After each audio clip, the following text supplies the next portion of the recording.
அவங்க சசிகலா அவங்க குறித்து நீங்க சில விஷயங்கள் நான் எப்பவுமே ஃப்ரெண்ட்ஸ் தான். ஃப்ரெண்ட்ஸ் தான். சசிகலாவை பத்தி நிறைய எகெயின் மீடியாவனால நிறைய தப்பான ஒப்பீனியன் கிரியேட் ஆயிருக்கு. அது உண்மை இல்லை. உண்மையிலேயே சசிகலா ஜெயலலிதாக்காக நிறைய சாக்ரிஃபைஸ் பண்ணியிருக்காப்புல தன்னோட லைஃப்ல.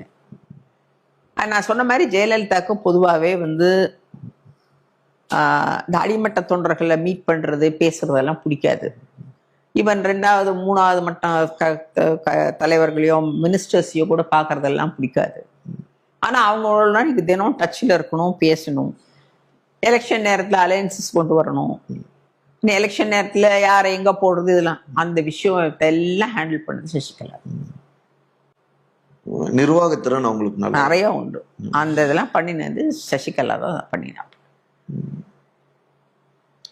ஆனா அவங்க ஜெயலலிதா அவர்களுடைய மரணத்துக்கு பிறகு இவங்க மேல நிறைய புகார்கள்லாம் சொல்லப்பட்டது, நிறைய குற்றச்சாட்டுகள்லாம் வைக்கப்பட்டது. எதை ப்ரூவ் ஆச்சு? ஒன்றும் ப்ரூவ் ஆகலையே. சரி, புகார் வைக்கிற அந்த எடப்பாடி பழனிசாமி அன்னைக்கே போய் காலில் விழுந்து போஸ்டிங் வாங்கினேன். அந்த அளவுக்கு நான் நியாயமான பர்சன், நான் ஜெயலலிதாக்கு மட்டும்தான் நான் இதா இருப்பேன் அப்படின்னு சொல்லியிருந்தா அன்னைக்கு அந்த அந்த பேப்பர் கட்டிங் எல்லாருக்கிட்டையுமே இருக்குமே உங்ககிட்ட. காலில் விழுந்து ஏன் வாங்கணும்? ஸோ அதனால ஒருத்தர் குறை சொல்றதுன்றது ரொம்ப ஈஸி. ஆனா இன்னைக்கு அங்க தலைவராக இருக்க எல்லாருமே முன்னுக்கு சசிகலாவால தான். அது எடப்பாடி ஆகட்டும் மற்றவங்களாகட்டும், அவங்க எல்லாருமே அந்த பொசிஷனை ரீச் ஆனதுக்கு ஒரு மெயின் காரணம் சசி.